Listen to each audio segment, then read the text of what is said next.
ओम शांति। ये मुरली का second part है। 21 मई 2021। बच्चों ने बाबा से पूछा, बाबा शिवलिंग के साथ हमेशा सांप रहता है तो वो कोहिनूर की रक्षा भी करता है। तो ब्रह्मा बाबा ने बताया, ये राज है, खुलने का समय अभी नहीं है, बताएंगे। पूछा तो बड़ा अच्छा है आपने, पर ये रहस्य है, क्योंकि वो भी एक प्रकृति है। और बोलते हैं ना, जब मनुष्य उस चीज़ की रक्षा करने में असमर्थ होता है, क्योंकि मनुष्य पे नियम कानून लागू हो जाते हैं। अगर मनुष्य को किसी ने मारा तो उसको नियम में बांधा जाता है, पर प्रकृति मनुष्य से जो नीचे वाले जो भी हैं उसको कभी भी बांधते नहीं। अगर मानो किसी ने, जिसको सांप ने डस लिया, तो उसको थोड़ी जेल में डालेंगे, चलो तुम्हें सज़ा दी जाएगी इतने वर्षों की, दी जाती है क्या? हाँ, प्रकृति जो शरीर से परे है, ये सब नियम कानून से परे। अब प्रकृति भी कानून में है, नियम में है, पर उसके ऊपर कोई नहीं है बाप के सिवाय। इंसान कभी भी प्रकृति को अपने साथ में, अपने कब्जे में नहीं ले सकता। इसका भी बड़ा रहस्य है, समय अनुसार बताएंगे, ठीक है? ये याद रखना बुद्धि में। ड्रामा में इसका बड़ा विशेष रोल रहा है, अभी तक भी रहा है, और इसलिए बोलते हैं ना, सांप विषैला होता है।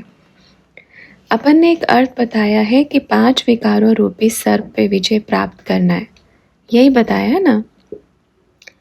लेकिन दिखाते हैं, हमेशा शंकर के गले में सांप दिखाते हैं जो सबसे विषैला होता है, और उसके कंठ में क्या दिखाते हैं? जहर, ठीक है?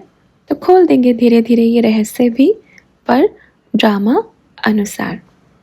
फिर बच्चों ने पूछा, आज पोटली नहीं लाए? ब्रह्मा बाबा से पूछा, तो बाबा ने बड़े प्यार से बताया, पोटली का क्या करें, पोटली तो बहुत है। पोटली बाबा किसको बोलते हैं? कि ज्ञान की बाबा रोज़ एक नई पोटली खोलते हैं। तो बच्चों ने पूछा कि आज पोटली नहीं लाए? तो बाबा ने कहा, पोटली तो बहुत है अपने पास, पर क्या है ना बच्चे, मानो अभी देखो आप बच्चे हो, आपको खजाना मिल रहा है, भरपूर हो रहे हो। कभी कभी ऐसी पोटली होती है कि जो आते हैं ना ज्ञानी, कि भाई हम बड़े ज्ञानी हैं, उनके लिए भी तो होनी चाहिए ना। आप बच्चों के लिए प्यार है। तो ब्रह्मा बाबा ने बच्चों से पूछा कि प्यार चाहिए या पोटली चाहिए? प्यार चाहिए ना, तो प्यारे ही रहो। अपन को बहुत केस लड़ने हैं अभी पोटली के साथ। बोलते हैं ना, जो बच्चों के काम की चीज़ है वो बच्चों को देंगे। हाँ, उस टाइम आप बच्चे भी साथ में होंगे, जब केस लड़ रहे होंगे, तो उन पोटलियों के साथ अपन को बहुत केस लड़ने हैं, ठीक है? इसलिए ये चीज़ छोड़ दो, समय अनुसार सबको मिलेगा। और पोटली का क्या करेंगे? क्योंकि अभी अगर पोटली दे दिया तो सामने वाले को मालूम नहीं पड़ जाएगा, अच्छा इसके पास ये पत्ता है, अगली बार ये पत्ता खोलने वाला है, तो वो पहले से ही अपनी तैयारी करके बैठेगा। समझ में आया? उसको लगता है मैं होशियार हूँ, कहाँ कहाँ बैठ करके इकट्ठा कर रहा हूँ। लेकिन बाप क्या बोलता है? कर लो, बादशाह तो मेरे ही पास है। ऐसे बच्चे हैं जो सुन सुनकर सब कुछ इकट्ठा कर रहे हैं एकदम लड़ने के लिए, पर वो बच्चे मूर्ख हैं। उनको ये नहीं मालूम कि जो बना रहा है वो बहुत कुछ भी बना सकता है। इसलिए प्यार में पलो, खुश रहो, मौज में रहो, हंसते रहो, गाते रहो। फिर बाबा ने अमृत वेले के समय को कैसे स्वयं के लिए सफल करना है, इस बारे में बताते हुए कहा, अमृत वेला अपन को बिल्कुल भी नहीं। अमृत वेला क्या, मुरली सुनने तक अपन अपने लिए समय दें, अपना पुरुषार्थ करें, अपना मेहनत करें, अपना विचार सागर मंथन चलावें, इकट्ठा करें, उसके बाद मदद करें। अमृत वेले का सहयोग किसी को भी नहीं, तो किसी को भी नहीं। अमृत वेला मेरे लिए है। उसको जैसे वो याद करेगा उसको भी मिलेगा ना, कैसे भी करे, बाबा से लड़ाई करे, झगड़ा करे, बात करे, कुछ भी करे, प्यार तो बाप करेगा ना। पर उससे क्या होगा? अमृत वेले में उसका भी समय व्यर्थ गया, झोली भरने का समय था, आपका भी गया। अपन दो बात कर रहे हैं, बाबा आया है और ऐसे ऐसे कर रहा है, ये लो बच्चे, ये आपका है, ये लो जल्दी, फिर मेरे को कहीं और बांटने जाना है। फिर आप कहोगे रुको रुको, वेट करो बाबा, अभी पहले मैं अमृत वेले का लेन देन कर दूं। अमृत वेले ज्ञान की लेन देन बिल्कुल नहीं करना है। मुरली के बाद ही आप आगे की सेवा शुरू करो, ठीक है? खुश रहो बच्चे। ये सोचना है मुझे जो मिला है ना, बहुत अच्छा मिला है। मुझे मेरा बाप मिला है और ऐसा साथी मिला है जो कभी किसी को नहीं मिला। अपने मन को एकदम पावरफुल बनाओ, शक्तिशाली बनाओ। हर चीज़ में सोचो मैं बहुत पावरफुल हूँ क्योंकि संसार का रचयिता मेरे साथ है। हमेशा इतना प्यार होवे, इतना प्यार होवे कि बाबा जब चाहे एक घड़ी में अपनी गोदी में उठा लेवे। आप चिंता नहीं करो, आप जो हो, जैसे हो, बाप के हो, और जहाँ हो, जहाँ रहोगे, बाप साथ में ही रहेगा। इतना बेफिक्र बन जाओ, इतना निश्चिंत बन जाओ कि बस मैं और मेरा बाबा। ठीक है बच्चे? ओके। हमेशा हंसो। आप बहुत पावरफुल हो। ऐसे सोचो मैं कमज़ोर नहीं हूँ, मेरे में बहुत शक्ति है। बस ये है कि बाप के पास रखी है। सोचना है बाप के पास मेरी शक्तियाँ रखी हैं और जब बाबा को लड़ाना होगा ना तो अपने आप पावरफुल बना देगा। क्योंकि भाई अभी दे दिया तो किसी ने कहा सबसे लड़ लेंगे, तो बाबा ने कहा लड़ाना अर्थात दूसरा लड़ाना। इसलिए ये सोचना है कि सारी शक्तियाँ मेरे बाबा की तिजोरी में रखी हैं। जैसे किसी का सामान रखते हैं ना, कोई कीमती चीज़ हम किसी को देते हैं तो क्यों देते हैं? हमें अपने पर भरोसा नहीं होता कि हम संभाल पाएंगे या नहीं संभाल पाएंगे, तो हम दूसरे को देते हैं। जो हमसे पावरफुल होता है, जिस पे हमें भरोसा होता है कि ये सारी शक्तियाँ संभाल सकता है, तो ये सोचना है कि मेरी सारी शक्तियाँ तिजोरी में सेफ रखें। जब बाबा को मेरे को देना होगा, जब समय आएगा, जब वो घड़ी आएगी ना, तो मेरे को अपने आप पावरफुल बना देगा। इसलिए हर किसी के हिस्से की शक्तियाँ बाप के लॉकर में जमा है और उसमें ऐसा ताला लगा के रखा है कि माया कभी आ नहीं सकती। ठीक है? फिर बाबा ने सेवा अर्थ दान करने की इच्छा रखने वालों के लिए समझाने दी। ब्रह्मा बाबा ने कहा जैसे ऐसे होता ना, भल किसी को आगे पीछे कोई है नहीं है, उनको लगता है कि अपन को ये करना है, तो भल अपन एक बार सोचेंगे भी, लेकिन वो भी उनका जो निश्चय बुद्धि होंगे, जो एकदम समर्पण बुद्धि होंगे, जो कहेंगे बाबा हमें बस आप चाहिए। वो भी उन बच्चों का। कोई कोई बच्चे ऐसे कहेंगे हमने इतना दिया। जो दे अभिमान दिखाए उनको बोलो अपन को बिल्कुल नहीं चाहिए, ठीक है? क्योंकि अपन बड़े सक्षम हैं, ओके? क्योंकि अपन को ज़रूरत भी नहीं है। हाँ भल ये है कि अंतिम घड़ी है, सब कुछ मिटने वाला है, कुछ % भल जमा होगा, पूरा व्यर्थ तो नहीं जाएगा। तो उनको भी ये भी कहना है कि देने के बाद, दान किसको बोलते हैं? देने के बाद भूल जाओ, आगे आपकी रिस्पॉन्सिबिलिटी अर्थात जिम्मेवारी बाप निभाएगा। लेकिन दे करके दुनिया में गायन करते हैं, अभिमान दिखाते हैं, हमने इतना दिया, तो बाप क्या कहेगा? आपने इतना दिया, ये तो कुछ नहीं है अपन के सामने। इसलिए ऐसे बच्चों का बिल्कुल भी नहीं लेना है जो देने से पहले 15-20 बच्चों को बोल के ढिंढोरा पीटे कि हम ये दे रहे हैं, हम ये दे रहे हैं। एकदम लाइन खींच दो। उनको बोलो कि आप दुनिया में मंदिर में दो, गुरुद्वारे में दो, या फिर कहीं और दो जहां आपका मन करे। इधर वर्तमान समय किसी को अपन को लेने का नहीं है। अरे जब बाप देता है तो कभी ढिंढोरा पीटता है कि अपन ने आपको इतना दिया? कभी नहीं पीटता ना। अगर सही सफल करना है अगर सही मायने में सफल करना है तो ये जो ढिंढोरा पीटते हैं ना, ये पीटना बंद करें। क्योंकि अपन भाई, एक बात बताओ, जो खुद ही इतना बड़ा पूरे सृष्टि, पूरे संसार को चलाने वाला है, और आप 1-2 करोड़ या फिर 1-2 लाख जो भी हैं, या फिर जितना भी है 100-200 जो भी है, एक तरफ सारे संसार को चलाने वाला, जिसने आज तक कभी दान लिया नहीं बल्कि दिया ही दिया है, हम ढिंढोरा पीटते हैं कि मैंने फलाना फलाना, मैंने इतना दिया। कितना इज्जत का फलूदा बनता है। एक जो आपको हर घड़ी पाल रहा है, हम उसको बोलते हैं हमने इतना दिया। किसको दिया है?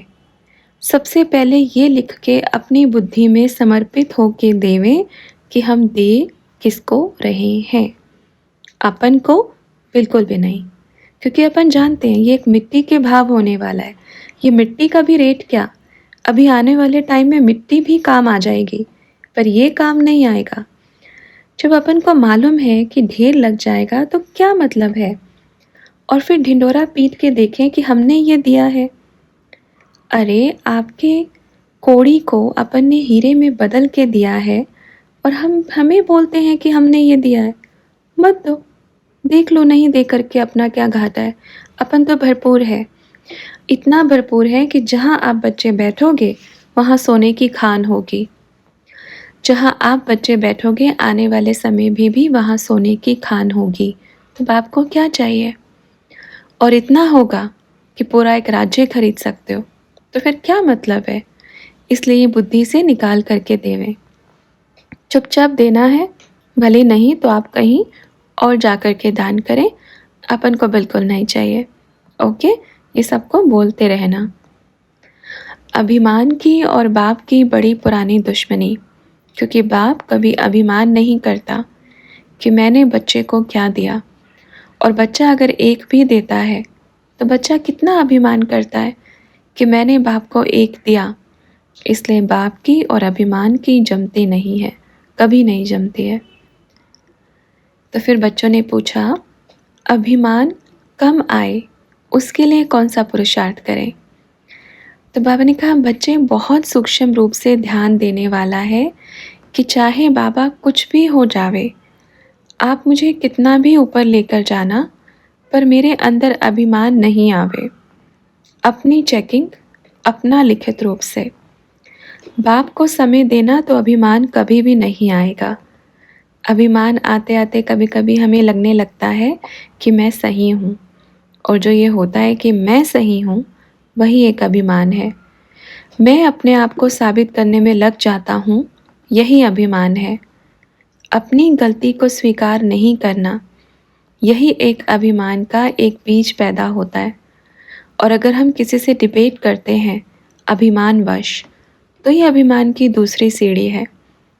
हम विजय प्राप्त करना चाहते हैं, मैं साबित करके रहूँगा मैं गलत नहीं हूँ, मैं इसको सिद्ध करके ही रहूँगा कि मैं गलत नहीं हूँ, चाहे मुझे 4 प्रूफ क्यों ना लेकर आना पड़े, झूठे ही सही, झूठे ही सही, पर मैं अपने आप को सिद्ध करके ही रहूँगा कि मैं गलत नहीं हूँ। ये है अभिमान का बड़ा रूप, और जब ये फैलता है तो इसकी जड़ें दूर दूर तक जाती हैं और अच्छे अच्छे घरों को मिटा देती हैं। तो ज़मीन को नहीं छोड़ना कभी भी। अभिमान ख़त्म कैसे होता है? जब कोई आपसे छोटा आपके सामने बैठकर बाप की वाणी पढ़ रहा है, उस टाइम आप नीचे बैठ करके वो वाणी सुनना, इससे ख़त्म होगा अभिमान। अगर कभी कोई आपको ज्ञान की चीज़ें अच्छी बता रहा है, ये नहीं बोलो मुझे सब मालूम है, अरे हम इसी से ही पैदा हुए हैं, ये क्या है। अरे बाप भी अपने बच्चों की बातों को अच्छे से सुनता है, वो बाप है। जबकि बाप को मालूम है कि ये जो सुना रहा है ये इधर से ही निकला हुआ है, ये जो ज्ञान दे रहा है ये इधर से ही निकला हुआ है, ये जो पुस्तक पढ़ा रहा है ये इधर से ही निकला हुआ है। तो ऐसा नहीं कि एक नदी को अभिमान हो कि मैं पूरे शहर को डुबा दूंगी, नहीं, क्योंकि उसका बाप बैठा है समुद्र। तो किस चीज़ का अभिमान? अपनी सलाह दो, मेरा ऐसा विचार है कि ऐसा करना चाहिए, ऐसा है, ये निर्माण होता है, फिर जो आके आप लोगों का प्लानिंग हो, जो आपकी सलाह बने, उस अनुसार करना। पर हमारा ऐसा विचार है कि ऐसा करेंगे तो उसमें बेनिफिट होगा या प्रॉफिट होगा, ये निर्माणता की निशानी है। ऐसा ही होना चाहिए, ये अभिमान की निशानी है।